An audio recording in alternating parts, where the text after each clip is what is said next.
Hello and welcome back to the CFO Playbook podcast with me, David McClelland. And here on the CFO Playbook, we get under the skin of how world-class finance leaders leverage technology, set goals, make plans, manage teams, and much, much more. And in today's show, I'm speaking with a CFO whose early stage expertise has now seen him raise tens of millions of pounds, contribute to 4 exits, and build the financial foundations that turn startups into scale-ups. Well, it's about storytelling. There's no point of making numbers as a CFO unless you can communicate those numbers to somebody else. The amount of people that I've seen does a cash flow in a red line, you're like, don't do that! Especially scale-ups, you're telling them you got no money, you can't do that. Get rid of the red pen, it's all blue. Brad, if you haven't got the scars, you haven't got anything. And he's dead on the bloody money. At the end of the day, being a finance leader is about confidence. And that confidence comes from a place of preparedness. Raising 10 million is easier than raising 150,000 pounds. And people think, what? Why? How? The CFO Playbook is here every month with exclusive finance leadership insights. So make sure you subscribe, browse through our back catalogue, and get in touch, as many of you do. Your suggestions really do help to shape our show. Right, let's meet today's guest. This episode of the CFO Playbook is brought to you by Soldo. Trusted by over 25,000 organizations across 31 countries, Soldo combines programmable cards, an intuitive app, and a powerful management platform to replace manual processes with efficiency and control. To find out more or to book a demo, visit soldo.com.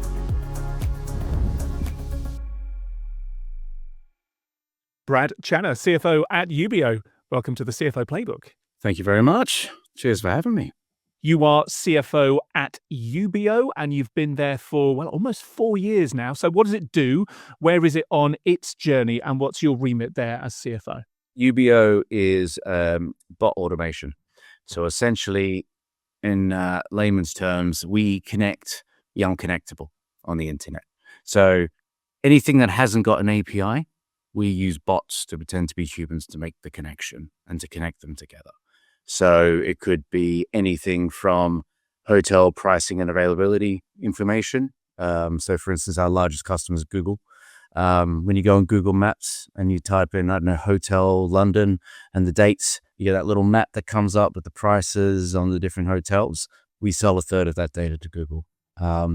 We sell a lot of it to Microsoft, Skyscanner, Kiwi. It could be anything from flight times to hotels. And then we do all sorts of others. So we do Google pay us to scrape Google, which is just amazing. So That's weird. I know, it's beautiful. Try signing that contract. That was a wonderful one.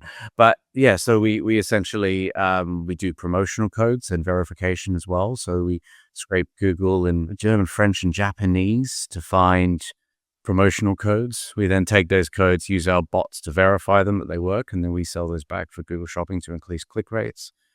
It's like having a team of people working for you, but they're not real. They're just scripts. One of the ways that I've heard you describe your job as a CFO is to narrate the numbers. And I want to explore that for a moment because I love the poetry. I love the alliteration behind those things. But it's also perhaps a different framing to what some assume accountancy, finance leadership is about. So what do you mean by narrating the numbers, and what's a practical example of that in action? Well, it's about storytelling. There's no point of making numbers as a CFO unless you can communicate those numbers to somebody else.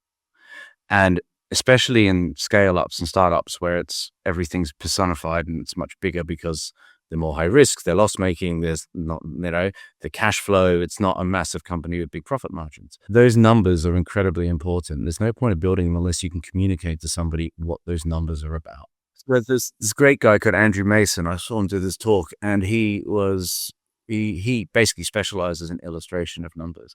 He's an amazing speaker. And he was showing this diagram of fuel that he helped them build. And so it's all about, everything to me is about objectives, right? What's the point of every time we open our mouths as human beings, we want something, right? We need to figure out what we want. Now, it's the same with numbers. So why am I building these numbers and what do I want to do with them? So Huel was doing an investor presentation. They wanted to keep their investors happy. They wanted to keep them on side, and they wanted them to keep reinvesting in the company. And they wanted them to feel emotionally connected to the company. So instead of doing, a boring graph, they made the graph black and white so it really stood out. And they had different bars with the different growth of different years.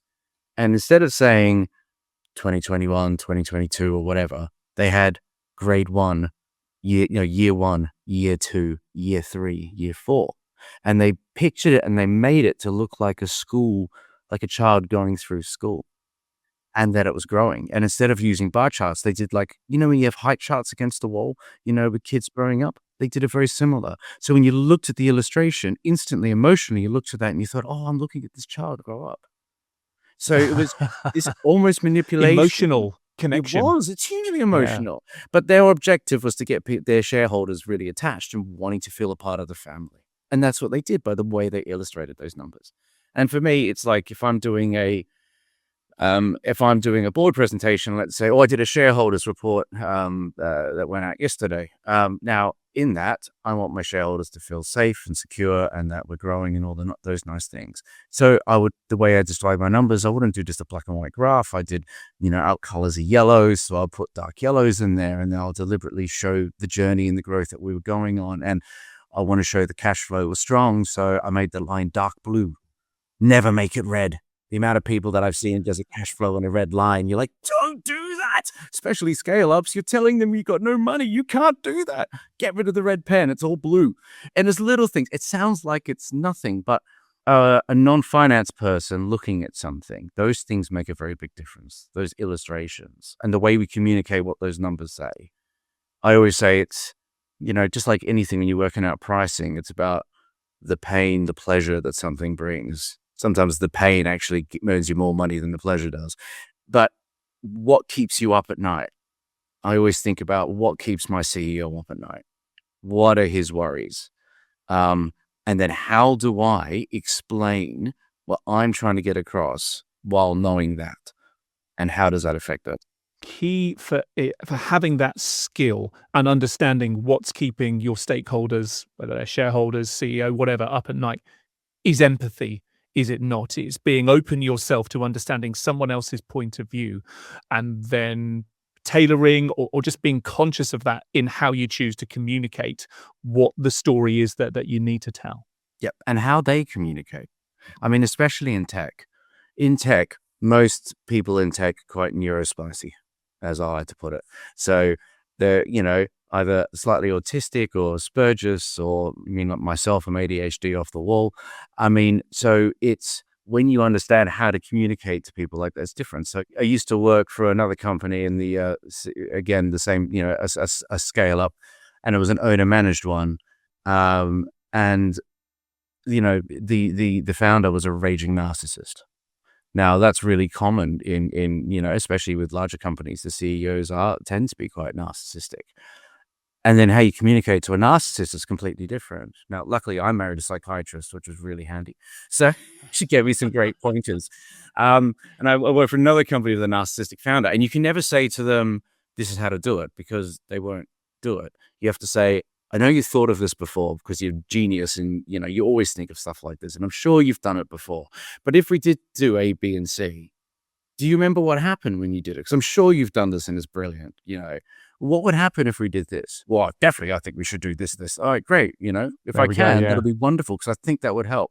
And then, of course, you do it and it works out really well. And they say, that was my idea. That was great. And then you never get the credit as the CFO. But that doesn't matter. That's not my job. It's not to get the credit. My job is to grow the company or save the company or whatever, So for all of that empathic communication, for all of that care in the storytelling, in the narrating the numbers as you put it there, for all that creativity in a way that's necessary to bring those numbers to life, the numbers themselves remain absolutely the bedrock. There is an absolute respect for the numbers as well. 100%. The numbers are the numbers. I mean, you can't fluff the numbers. The data is the data. I always say to people, it's whenever I get into a company, the first thing I ever do, it doesn't matter on the size of the company. So before taking full-time CFO roles, I was doing portfolio work for years. And any company I would go in, I do the same thing. I go through, whether it's a 300 million pound turnover ed tech or it's a mum and dad 2 million pound turnover business. I get the bank statements and I go through line by line every single transaction. What are you looking for? I want to get under the skin of the company. Numbers don't lie. Numbers don't lie. People lie. Numbers don't. The only source of truth is the cash flow. It shows you what's coming in, what's coming out. It's showing you where you're wasting your money, what your real cost of sales are. And the only way to figure that out is to go to IT and say, what is this subscription? What is this doing? Why is that there? What is this? Why does that happen? Why aren't we getting this money? And then once you've done that exercise, it's amazing. Then you know the company. And it's amazing when you do that. You know a company better than the founder knows the company. And the only way to do that, in my opinion, is to go through every single transaction. I tell you what, £300 million ed tech took a very long time. But that's a lot. Yes, it took me about a month, but it was the best month ever because by the end of that, I was a lot more efficient, let's say. So as a startup specialist, as you've alluded to there, typically you might find yourself being the first CFO that a company ever has. What does that mean for you in practice then? And what kind of things land on your desk that are maybe our typical CFO audience to this show, accustomed to working in more established operations, might not expect to land on their desk? It's exciting because every day is an adventure. So yesterday I was writing shareholder presentations. At the same time, I'm working on a new share option scheme and looking at ways of readjusting the structure of the company to increase its valuation at an exit. And at the same time, I was with Google a couple of weeks ago at the England-Japan match, networking, schmoozing, trying to increase our relationship with Google, with corporate development, looking at the exit, always about looking for an exit. So at the same time, I'm also on sale. I'm selling. I'm doing that as well. I'm on the phone doing sales. Microsoft was my deal. I mean, I'm continually always selling. And I'm always sitting there doing sales pitches to different people, creating opportunities. You've got to have a finger in all the pies. I think as you've just demonstrated there, you are very much the connective tissue within the organization. I'm sure there are other people as well who fulfill similar functions, but when you are working in that startup scale up, everyone needs to roll up their sleeves. The CFO should be the glue that ties all the different departments together, and it melts it because numbers don't lie. They tell the truth. And if you know the numbers and you can communicate, you can bring everything together and make it tick. So it's funny with AI coming in and being such an integral part of our roles, and in the future even more so, the communication aspect of a CFO has never been more important, and it will just continue to be more important, especially for a management accountant. More and more things will be automated. More and more we're asking ChatGPT to make this and that. I mean, I'll be lost without ChatGPT. You use it a lot, but what you need to be able to do is communicate that still to a person and to a room of people. And that's why it's even more important in the future as we go forward, that we're able to read what ChatGPT tells us and then communicate that to someone to give a hoot. Let's take a bit of a step back now and go to the beginning of your career journey, because I think it starts in a place that not many watching or listening might have picked up on so far, because there was quite a different script that you planned to follow before business and finance took center stage. We talk about show business. Show business is two very, very different words, but you do need a good balance of both. And it strikes me that these two different strands of your professional career earlier on and where you are right now, there is a good, healthy dose of show and business in there. But take us on that journey from where you started, not in Newcastle upon Tyne, but somewhere about half the planet away. It was. So, I'm from Perth in Western Australia originally. I never meant to become an accountant. It was an absolute accident. All of this wasn't meant to happen.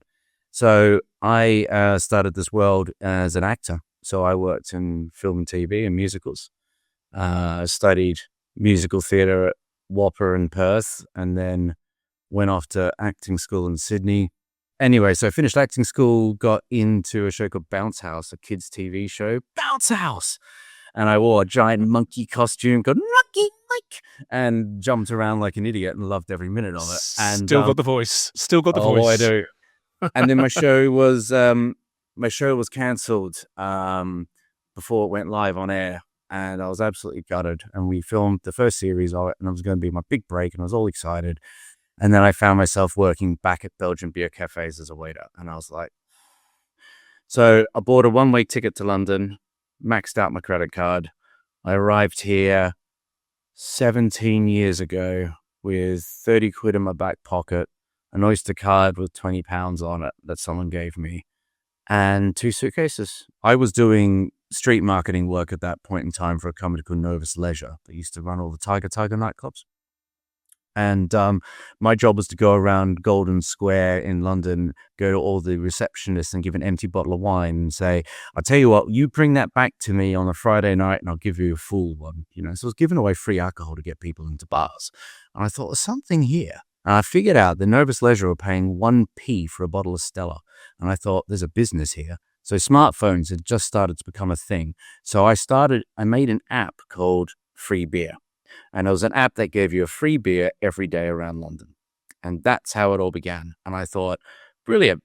And I got, let's just say, everything that could go wrong went wrong.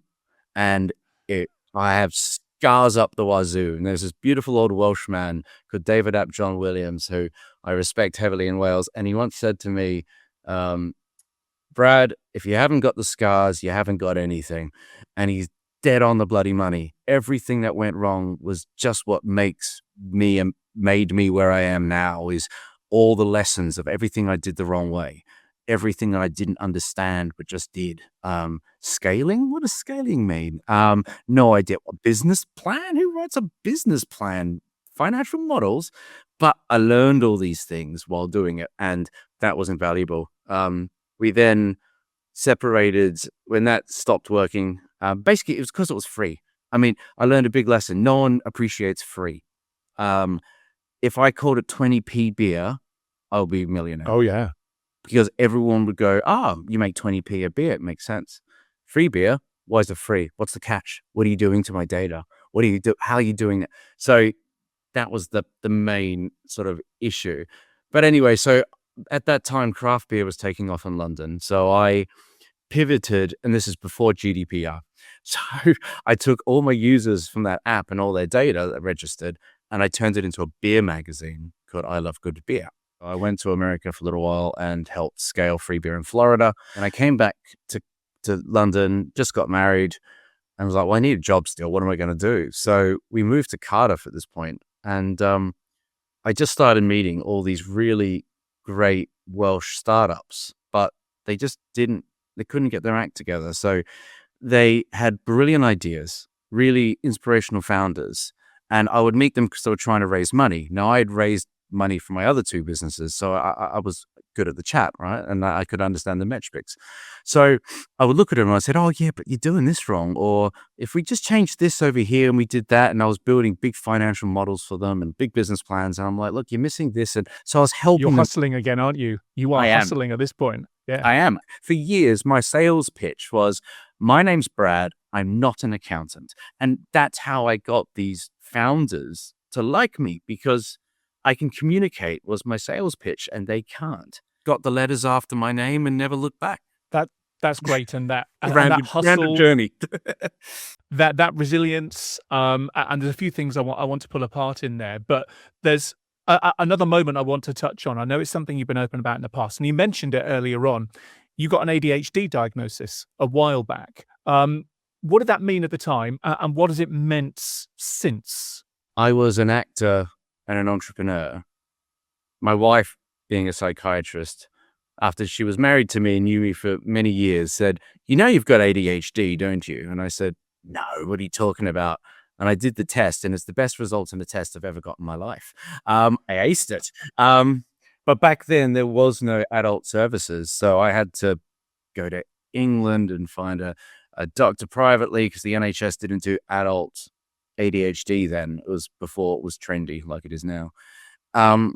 It was life-changing. Meds, it was scary at first, emotionally quite vulnerable, because you got to realize I've made a whole life so far at this point being me, and then taking medication that would potentially, I felt, change me or my personality, which it hasn't. All it does is I went from taking, a month to write a business plan to being able to pump a business plan out in an afternoon, because suddenly I can focus.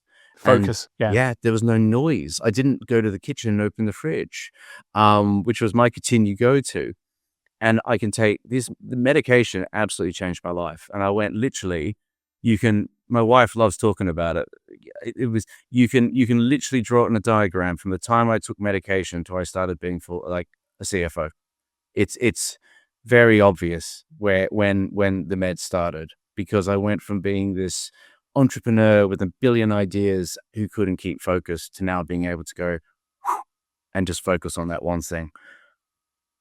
When you have something inside of you, when you have, there's something in you, there's this energy, there's this, you've got the thoughts in your head, but you can't get it out.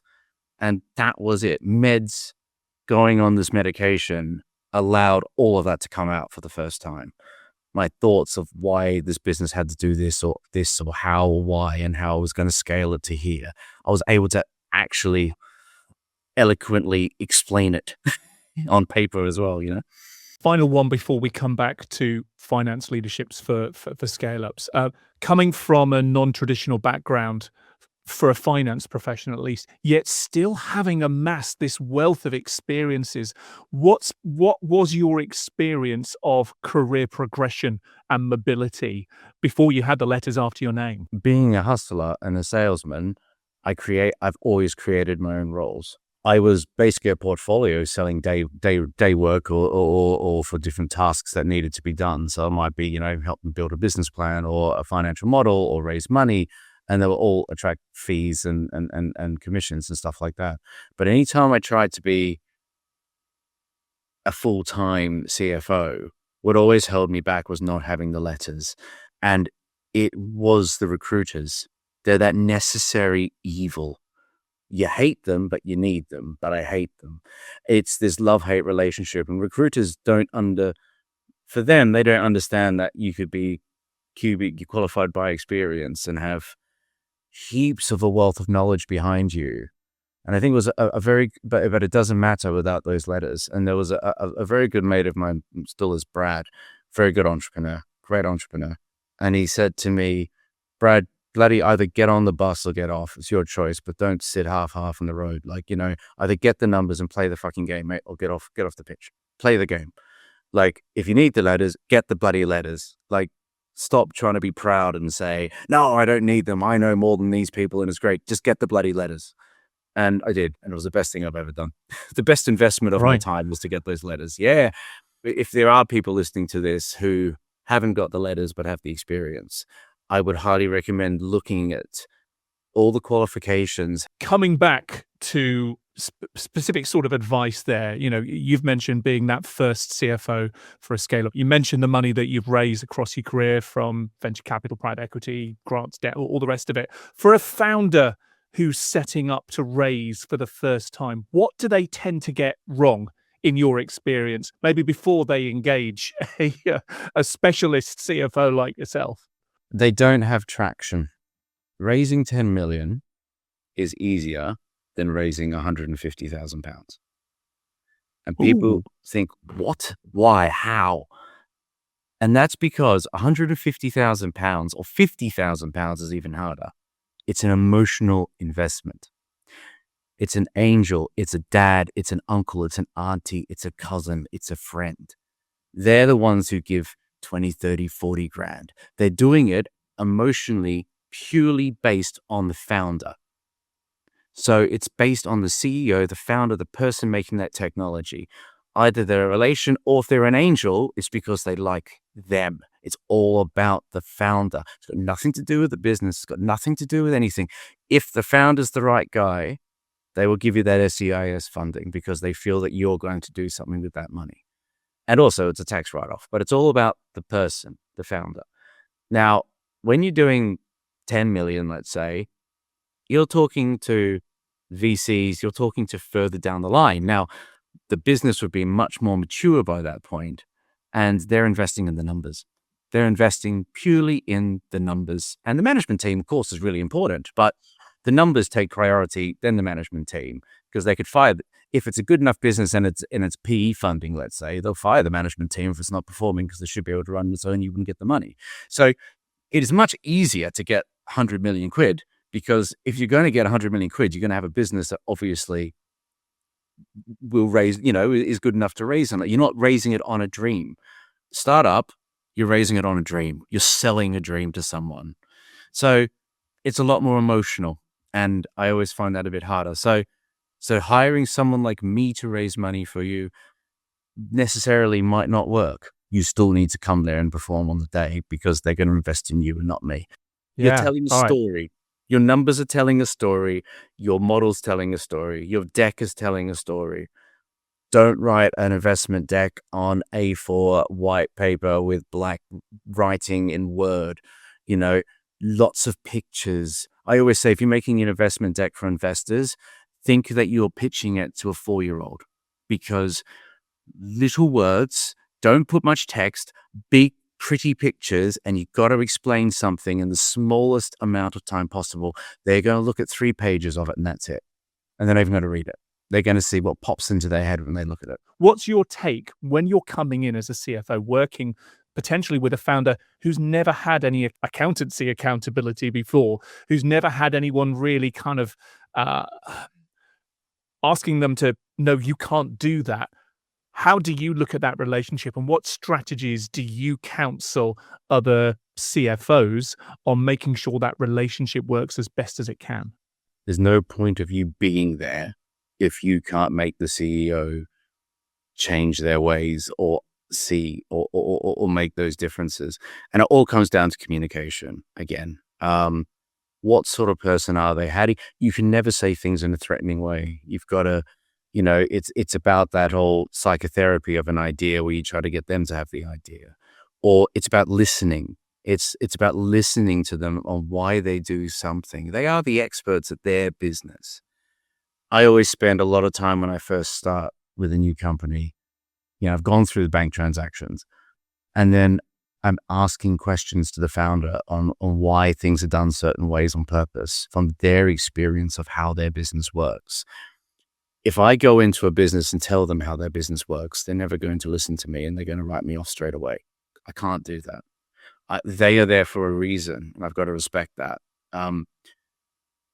My job as a CFO is to say to you, I think we should do A, B, and C. And then here's my evidence of why I think we should do it. Here's some examples, classic management accountancy. Here's the top 3 things you have to do, and here's the different examples of why you need to do it, and some case study. Now, they can go, no, I don't really want to do it. I want to do X. And you say, are you sure? Because if we do X, A, B, C, and D could happen, and we have to mitigate for those things, and it could be a risk. Yeah, no, I want to do X. Are you sure? Yes, I do. Okay, great. My job is to now make X the best thing it could possibly be. Yep. My job is not That's the challenge. Yeah. I can't throw my toys out the pram and storm off, because that's me failing my job. My job is to go, all right, you're the founder. This is what you want to do. Now I'm going to do that the best I possibly can. And I'm going to mitigate the risks that I've already identified. And now we're going to make that work. Now that is a teammate. That's what a CEO looks for. He looks for that person who challenges the critical friend, challenges it, and then after challenging it a couple of times, that's it. You jump on board and you go for the right person. And if you don't, that's when problems start, and that's when relationships break down. Another good technique that I recommend to people, again, married a psychiatrist. First week of getting married, my wife says, oh, can we do this marriage counseling book? And I'm like, oh, been married all week. Come on. What am I? I'm not that bad, am I? And it was called, I don't know if you've ever heard of it. It's called The 5 Love Languages. And it's by a guy called Gary Chapman. And the audiobook's quite funny because he's a real Southern American guy with a big Southern drawl, and he's very preachy. But anyway, it's a great book. And what it basically says is, as humans, we communicate in 5 ways with our partners. Touch, which is obvious, second touch. And then you've got positive affirmations, so saying positive things. You've got acts of service, so doing things for the other person, and giving gifts. And you've got quality time. So everyone, we have all 5. And you're thinking about yours now, aren't you? And we all have yes. one. Yeah. We all have one. I was sitting on the bus listening to this audiobook, and I thought, you know what? Why aren't we doing this in business? It's the same thing. My first startup, this guy Brahm I was in business with, he would come from the Isle of Wight to London, and we will walk around the whole of Westminster together. I was infuriated. Why are we doing this? I need your help. And then it hit me. He's a quality time guy. He wants quality time with me because that's how he communicates. He wants one-on-one time with me when he knows that there's no distractions because we're walking around the block talking about things. There's nothing, no phones ringing. There's no emails pinging. Me, I wanted acts of service. I wanted him to get his ass into the office to help me sell this bloody thing and to do things. I don't want to talk all day. So it hit me. And then you meet especially some older men, when you meet those, 60 and more probably in their 70s now and retired. But there was a day with old businessmen. It was about a handshake, was very important. And it's touch. Sometimes a firm handshake. It's touch. Buying a coffee for the other person at a meeting. Quality time is good time, of course. The elements of Brad, the trained professional actor, which of those play out now in your work as a finance leader? And we've spoken about the obvious communication skills, the obvious kind of empathy piece there as well. But in terms of understanding where you're, in terms of understanding, as actors, it's about motivation, is again the cliche, but there's a lot of truth in that cliche. So how does that play out in your day-to-day interactions now as a CFO? One of the methods of acting I learned was the Laban method. And in there, it talks about what we call a super objective, an objective, an action, a through phrase. I was saying before that anytime we open our mouths as humans, we want something. And our job is to figure out, if I'm an actor, my job is to figure out what I want. And if I'm going into a scene, I've got my text, and I sort of walk into the scene, and then I've got to figure out, what do I want as a character? What's my super objective? It's being, what do I want out of life? I'm not going to achieve it in the scene, but what do my character wants out of all of life? Then my objective, what I'm trying to get out of this scene. What do I want from you? What do I want from you to do? My action, which is my verb, which is like, how am I going to do it? Is it to flirt, to argue, to scare, to what am I going to do that? And then a through phrase, which is a small little phrase, sentence that I would think of, the only thing I would think of in a scene, if I ever felt a bit self-conscious or I felt that I've lost that moment or I'm out of the character, I'll think of one little through phrase of 3 or 4 words, and then instantly I'll be right back into it. And I came up with this idea years ago going, why can't we need to be doing this in business? So I now do this in finance, and I do it for everything. So before coming on this podcast, I worked out, why am I doing this? What's my objective? What's my a through phrase? If I'm nervous or I feel self-conscious, I'm going to read the little sentence at the top of my bit of paper here on the side, and it gets me back in. If I'm going into a board meeting, same thing. Why am I in this board meeting? What's my objective? What am I trying to get my shareholders to feel? What do I want my board members to feel?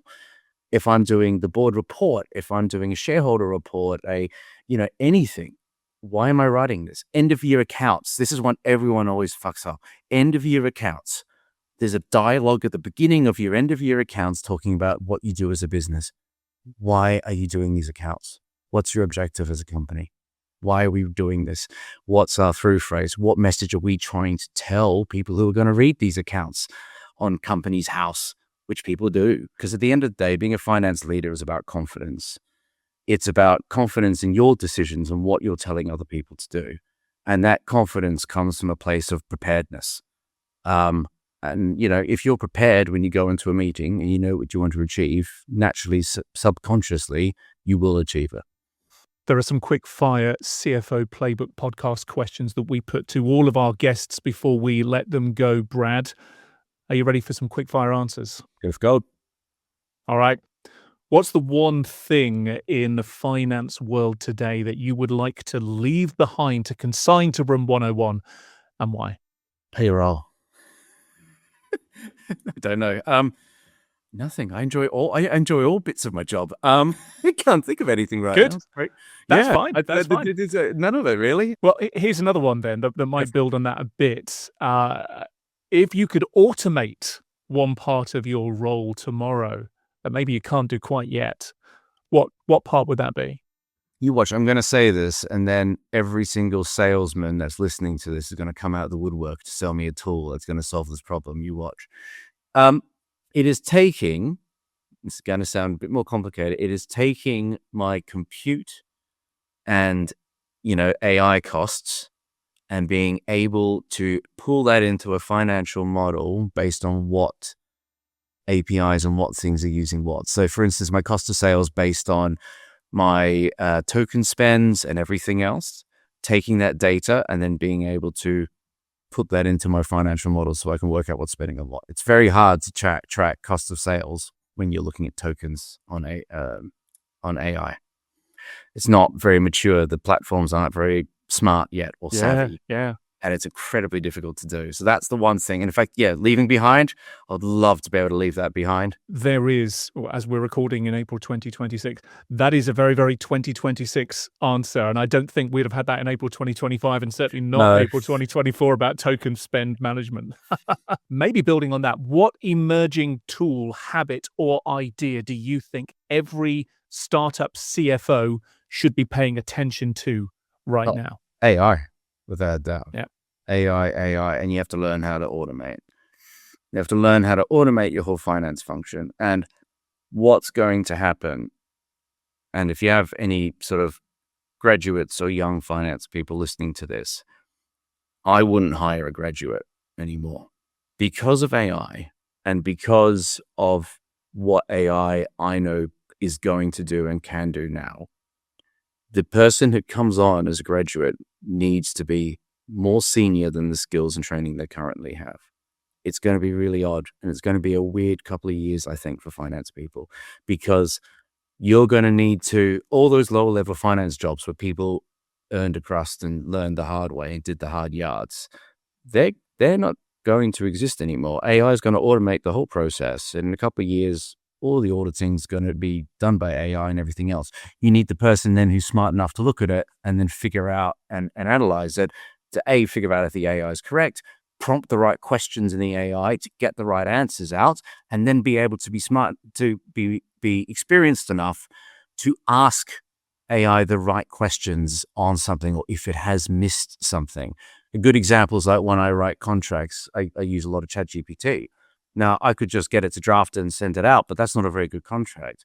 I've got to go back and go, I did notice you haven't put this, and this in there. Why is that? And we'll say, oh yeah, I must have missed that. Now, unless you have been around the block a few times and know that, then how am I meant to know to input that or to say, well, you've missed this or that? And the problem is with graduates coming through now is they're not going to have that experience to be able to do that. And when they learned that was because they did the work that the AI is going to do now. So they're going to be coming into a job at a much higher level of experience, but they're not going to have the experience.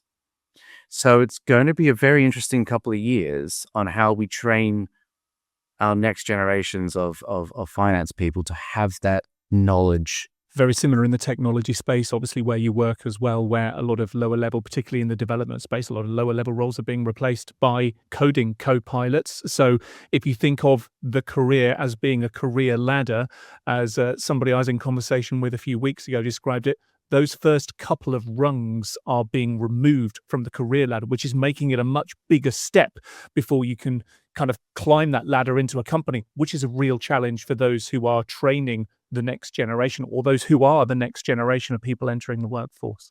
I think one of the things for finance people, maybe it's, especially at my stage, I say I was working with a group of a finance leadership program the other day I was talking at, and there was a young lad there who wanted to be an entrepreneur. And I said, great, do it.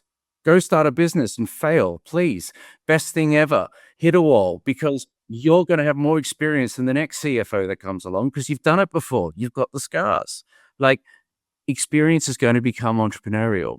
Everything is going to be about going out and actually just having the effort to build that thing or do that thing or give it a crack, and that confidence. That's what graduates are going to need in the future. Final question, Brad. Here on the CFO Playbook, we are building an actual playbook, a collection of top advice from finance leaders like yourself that we plan on turning into a resource for the community. So, what top piece of advice, and it may be something you've already shared today, but what top piece of advice for a fellow CFO would you like me to enter in to our CFO Playbook?